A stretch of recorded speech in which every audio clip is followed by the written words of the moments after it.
Alors bonjour à tous, c'est Quiche. Aujourd'hui on se retrouve pour un film, voilà, un film qui en a dans le pantalon, un film qui cogne. On se retrouve pour, évidemment, j'ai envie de dire, Monkey Man. Monkey Man, alors un film, c'est vrai, je m'étais pas vraiment intéressé au projet. Pour tout dire, je l'ai vu, alors, de la façon, évidemment, vous en doutez, de la plus légale possible. Mais je l'ai vu sans même avoir vu la bande-annonce. Ce qui m'a intéressé en premier lieu, c'est que l'acteur principal, qui est en même temps le réalisateur du film, c'est Dev Patel. Alors moi, Dev Patel, en fait, c'est un acteur que j'ai découvert il y a un an ou deux maintenant avec Le Chevalier Vert, The Green Knight. Un film, faudrait peut-être que je vous en fasse une vidéo, un film que j'ai plus ou moins apprécié. Mais en tout cas, lui, j'ai trouvé qu'il était pas mal. En fait, c'est un acteur qui a déjà toute une carrière derrière lui, mais effectivement, j'avais pas vu ses autres films, notamment le film qu'il a fait découvrir au grand public, apparemment Slumdog Millionnaire. Voilà, je ne l'ai pas vu, honte au puich.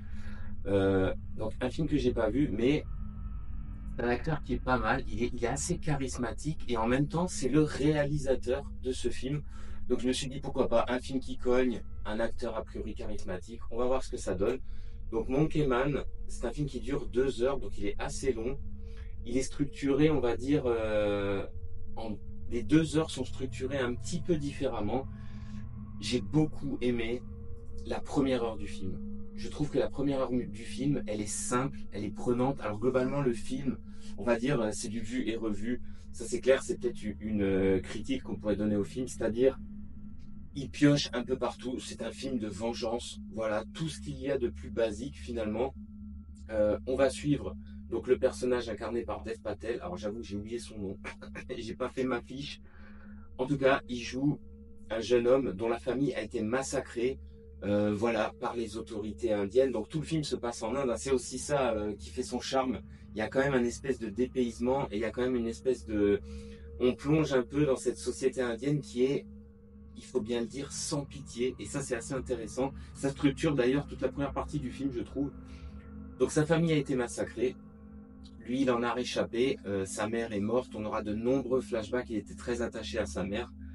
Euh, et il veut se venger. Voilà, ils habitaient un petit village, lui il vient en ville. Alors on imagine que c'est à New Delhi, il me semble, sauf erreur, que c'est pas précisé quand on regarde le film. Et donc, voilà, c'est un sans-abri, c'est un sans-logis, c'est un mec de la rue, il a rien. Et il va essayer de monter progressivement pour atteindre cet homme, donc qui est un chef de la police, qui est devenu un homme très puissant, on comprend, avec tous les coups de barbouze qu'il a pu faire, un homme détestable donc.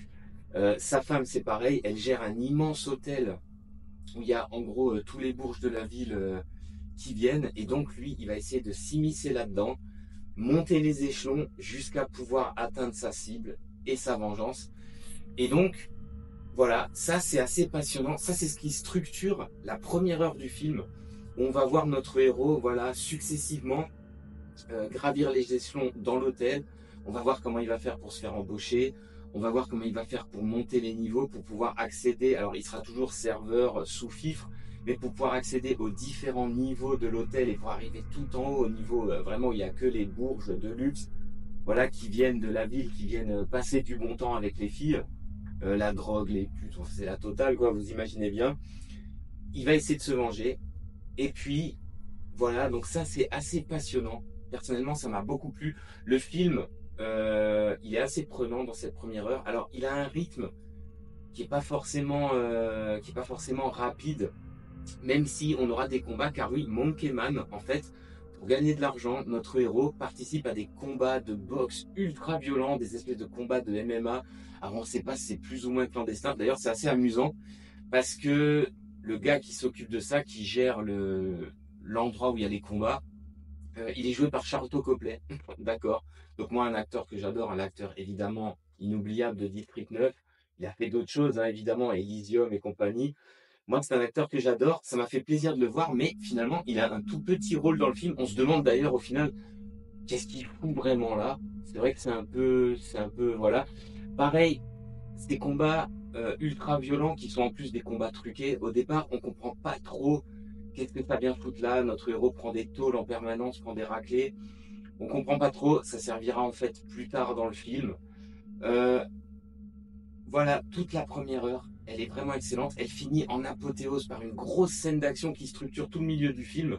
Donc une grosse scène d'action. D'ailleurs, c'est assez amusant puisque dans le côté stylistique et dans le côté action, le film, bon, c'est clair, le film s'inspire de John Wick. Alors, on n'est pas dans un héros ultra puissant, indestructible, qui va dézinguer des dizaines et des dizaines de combattants, mais ça y fait quand même penser un peu. D'ailleurs, c'est assez amusant parce qu'un des personnages chez qui notre héros ira acheter une arme à feu fera des allusions justement à John Wick. Il lui vend le même flingue que John Wick, et ça, c'est. Alors, il va pas l'acheter, hein, il prendra une autre arme, mais c'est assez amusant parce qu'il y a des allusions, et c'est vrai que même le film, au niveau de la lumière, au niveau stylistique, avec des couleurs un peu néon, avec des noirs très sombres, le film est globalement souvent dans la nuit comme ça.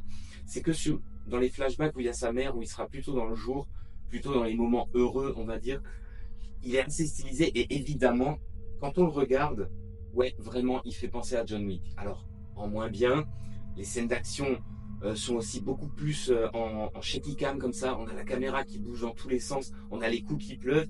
Il y a pas mal d'effets spéciaux au niveau des coups les plus violents.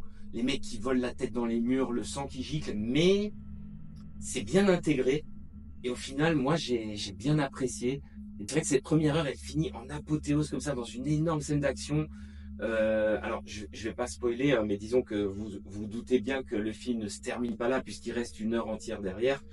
Mais une scène d'action qui s'enchaîne comme ça, qui n'en finit pas, qui est vraiment très bonne. Moi, personnellement, j'ai apprécié au sein de cet hôtel. Et puis après, le film, il y a tout de même un ventre mou, et il y a le défaut du film, c'est qu'on veut absolument intégrer de la mythologie indienne dans le film.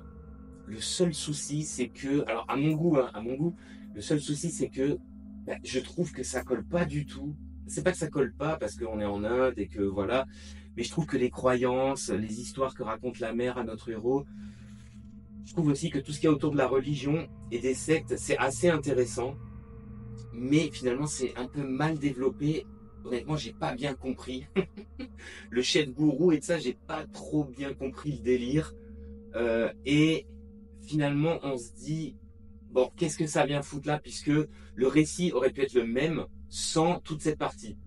Un simple récit de vengeance, voilà, il n'y a pas cette espèce de voilà, Monkey Man et compagnie. Je sais pas, j'ai pas trop aimé, et surtout, le gros problème dans le métrage, hein, c'est que ça ralentit le film. Et dans sa deuxième partie, même s'il y aura bien sûr encore des combats et encore un final et compagnie, ouais, on va passer une bonne demi-heure. On s'emmerde un petit peu à partir du moment où notre héros est chez des espèces de sectes là. Je sais pas trop comment les appeler, les espèces de religieux là qui vont l'aider. J'ai pas tellement apprécié. C'est dommage, c'est dommage. Alors le film dure 2 heures.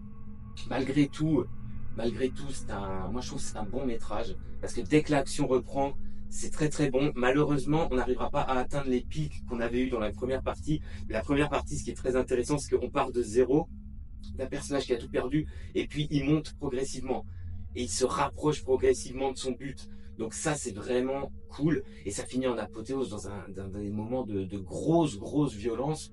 Il y a quand même beaucoup de sang. Le film est globalement très visuel, très violent. Il copie John Wick, mais en fait, il copie il copie pas mal de films de cinéma qu'on connaît. C'est pour ça que, quelque part, j'ai envie de dire, rien de nouveau sur le soleil, hormis qu'il est délocalisé en Inde. Par contre, il faut bien avouer qu'au niveau des chorégraphies, de la réalisation, bah écoutez, l'acteur principal, Dev Patel, bah, il s'en sort plutôt très bien dans la réalisation. Même si à côté shaky cam, le côté combat un peu comme ça, filmé à l'arrache, ça reste du compréhensible, ça reste du très bon. C'est dommage qu'il n'y a pas plus d'échanges de coups de feu parce qu'ils sont aussi très puissants, très balèzes. Alors c'est peut-être parce qu'il n'y en a pas beaucoup.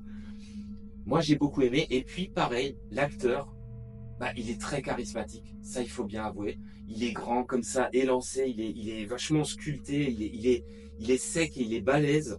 Euh, on y croit, son histoire de vengeance, il est vraiment dans le rôle. Alors, vous me direz, oui, bon, bah voilà, c'est un rôle d'action lambda, tu vas pas nous.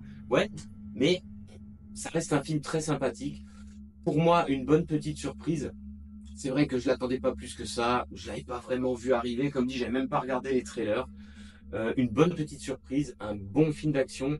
Je pense qu'on aura plaisir à le revoir en 4K, HDR et tout le bordel avec les belles couleurs et tout ça. Je pense qu'il est pas mal.